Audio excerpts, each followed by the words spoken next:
Meeting everyone, Zabora here. So we are going over our or part 2 to our candles used in magic.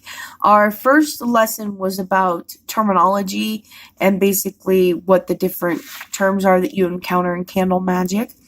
So now we're going to get a little bit more into like what types of candles and how to use them. So for the Egyptians, fire was extremely sacred. It was associated with the creator, and it was also associated with Ma'at and truth and order and the Egyptian way of life. Fire was extremely sacred to them. Now, in temple reliefs and stuff that they did, it was extremely dark, inside those stone buildings. So they used what they called ghee lamps, which were about yay big around, and they had a little wick sticking out of them that you could light on fire, and it was either clarified butter type substance or an oil type substance, typically a fat, I guess. It would burn, but it wouldn't just whoosh all go up in smoke and stuff. It would actually able to smolder and burn and keep a steady flame going. So those ghee lamps, we know were used because we have found soot and everything like that from the Temple of Dendra, and they actually restored like the entire ceiling years ago, and they found this like beautiful blue coloring underneath it that was underneath all this soot and everything. So we know that they used ghee lamps, or they had fire of some sort while they were doing these while they were constructing these reliefs. So these ghee lamps were extremely sacred. So by extension, candle work in my path is extremely sacred. That's why I emphasize a lot of candle work in my own magic. Now, Henry Gamache and Mikhail Strobo in the 1940s really did standardize candle magic and how to use it, and if you guys want to check that out, you're more than welcome to.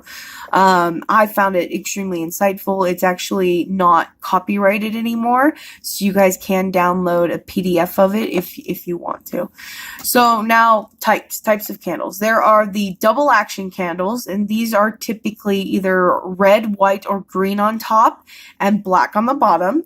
These are meant to be burn to clear any blockages, opening the way for whatever the colored portion stands for. So red being love, money, love, sex, passion, any fire associations, green being money, earth associations, that sort of thing, and then white being an all-purpose. You could use healing or protection kind of thing.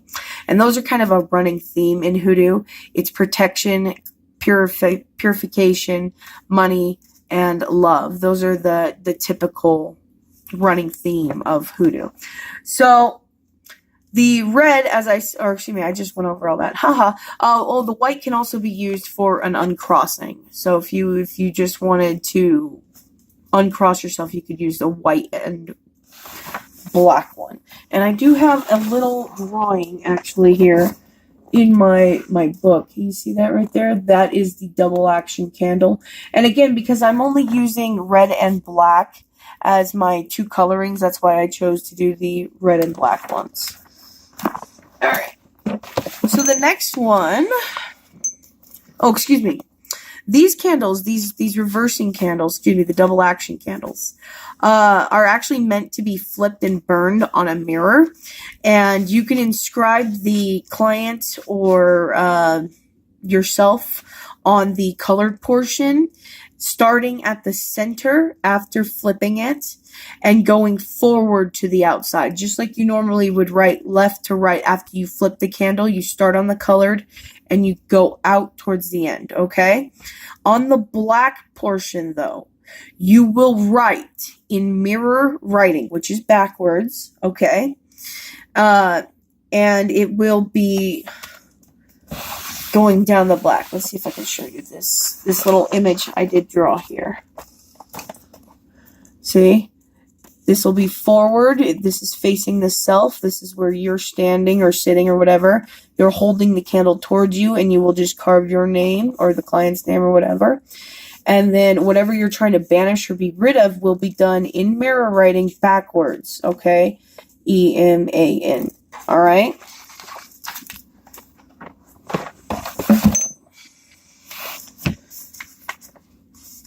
Now that is for whatever's to be banished or be rid of. Ah, I ripped my page. Thank God these are like, you can take these out and change them and stuff, because I'm going to have to get some page reinforcers on this one here. So, the reversible candle, that is a black wax over a red core, and it is always only a red core. These are used to send curses and evil workings back at somebody. These are prepared the same way the black portion of a double action candle is prepared, which means you will butt and flip it. You will then dress towards the whatever you're trying to be rid of. So you're not going to be pulling towards yourself. You're going to be pushing towards them when you dress it with oil. And that also goes for the double action candles. You will be anointing the candle towards yourself on the colored portion with an attraction oil. And then on the black portion, you will be using some type of banishing oil to push the energy away from yourself. Now, if you guys come from a Wiccan background like myself, you may recognize that. And that is where Buckland actually kind of got the information from, was from hoodoo. So if you guys recognize it, there you go. That's where it's from. All right. So then a note on the oil. To attract, okay, I just did that. Yeah, to attract rub towards yourself, to banish rub away from yourself. Okay. Taper candles. These are the long, straight candles. They can be of all sizes, but typically they are narrow. So like chime candles, they're narrow and small, but they're taper candles, okay? Typically these are spell or offertory candles in nature. So if I wanted to give fire to Sekhmet, I would light a white candle or a red candle or whatever and present that as an offering to her, which she does appreciate. So, hey, try it out. You might actually get a really positive message from that. I certainly did. So the next you have the pillar candles. That's more like this one here. This would be more of a pillar candle than a taper candle. Those are the fat talls. They're all colors. They're for petition papers usually, and they will go under the candle. Then you have the containers, which are the jars or cups, which is basically like this one, that hold the wax. They're the 7-day candles, tea light candles, all colors. They're typically for longer type spells, okay? Then you have the shaped candles. These are usually poured into molds. They're figure candles, genital candles, skull candles, cat candles. They're all shapes, all colors. They're meant for spell work, and they are related to whatever it is the image you're using. So for genital candles, will be related to sex magic, and they will be rubbed in a sexual way to activate them. Figure candles will be representative of people. Cat candles may be representative of an animal or a tricky situation, because they are associated with the tricksters. So, and at least in my mind. So, it's really up to you on how you want to use that. So skulls, as I said, they're kind of my favorite shaped candle to work with, because it's mental work you're working with, and they're used to influence the mind. And the way that you use those is you'll hollow out a spot inside the skull candle. You'll put your herbs, your petition paper, all kinds of stuff. You're going to load that bitch up, and then you're going to cover it with some of that wax that you carved out, remelt it down so it creates a seal, and that becomes a loaded candle, because everything is loaded inside that candle to create an influence, and then you would burn it. Okay, so these candles are typically to do with the mind and intelligence and even influencing people. So if you wanted to send a curse to have somebody see things, you would use a skull candle. Okay. Lamps. Now, traditionally, these are associated with setting lights. You all know the kerosene lamps and stuff like that, the old school oil lamps. Those were used in spell work, and they were for long-term associations, typically love and money. So you would have a spot set up where you would have that continuous flame burning. Now, there is a concept in ancient Egypt that kind of has this same association, and I believe it's even found in Greek tradition. But basically, you would light a new fire, a fire for the new year, and then you would take a piece of that fire, that new hearth fire or whatever, and you would use that town fire to light your own hearth fire at home in the Egyptian setting. So that can be used in the same sense of keeping a continuous fire burning. You can even see that in the Olympic torch, that kind of stuff, because when they hand the torches off, they light their own torch and then they run with it. So it's just something that you can use to kind of represent a continual flow of either, like I said, love or money or protection or whatever.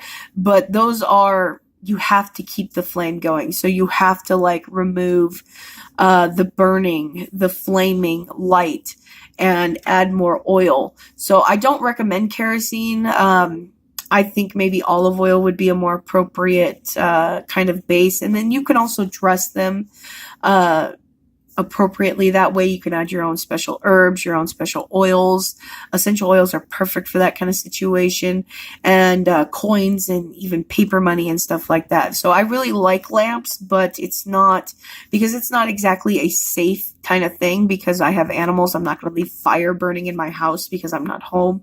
It's not something that's practical for me, but a lot of hoodoo practitioners got around that because, again, in the 1940s, they had, even before then, they had the steel tubs. They had the porcelain tubs. So they would light candles and stuff. If you don't want to leave a candle burning like this for 7 days, they would take it and they would put it in their bathtubs, and they would let it burn in their tubs.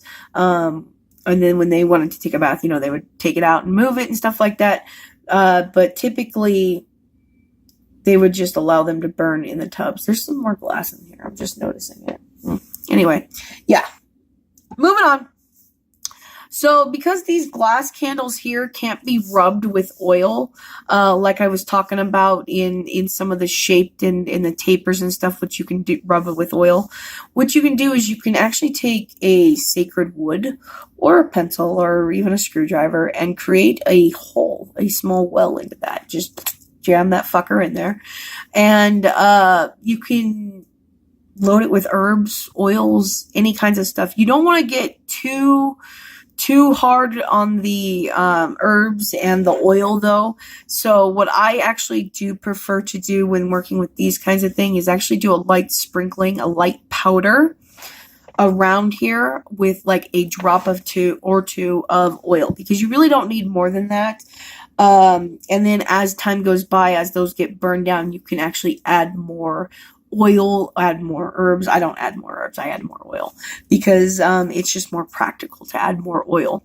So day one, I'll add a couple of drops and I'll burn it or whatever. And then day two, if it's an interrupted burning, I'll add more drops and I'll let it go and go and go and just keep adding to the spell.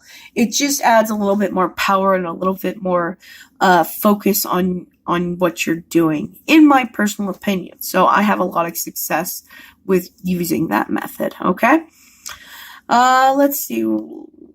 Glass candles can explode. So things like this at the bottom, because this one's not taped up, I'm not actually going to be burning this one. I will be burning the set one, though. Because this one here has been taped up. They can explode when they get too hot. So what you can do is place them in some water. I don't want to do that with this because I really don't want to ruin the picture or anything like that. So this one here I'm actually not going to be burning. This is going to be a purely decorative item only for the altar. But set here I'm going to be burning. They can get hot. So you can place this in water if you want. This has been taped down. I'm actually going to add some more tape here just to make sure it's kind of more of an airtight seal, or maybe I'll use some glue. I don't know. But yeah, you can place it in water to keep it from blowing.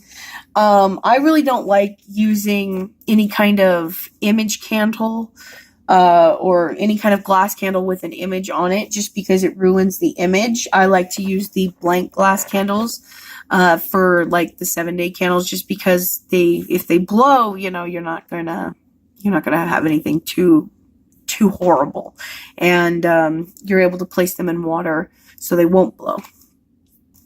I don't know what I'm fucking talking about anymore. All right, moving on. I already said rub the genital candles in a sexual way. All right, so actually that's it. That's the end of our lesson. Wow, 15 minutes. I knew I should have broke that up. That was a 25-minute lesson. So just here, I wanted to show you what I got going on. I drew a couple of candles here just to show, you know, just a couple differences.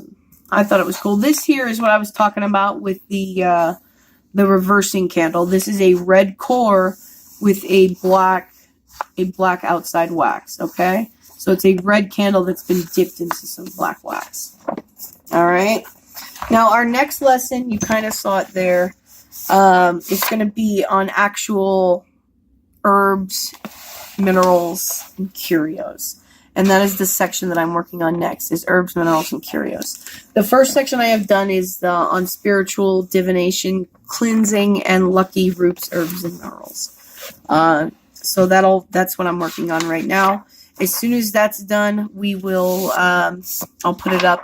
I'm thinking of actually doing it one page at a time, because I have it broken down into like 4 or 5 different sections.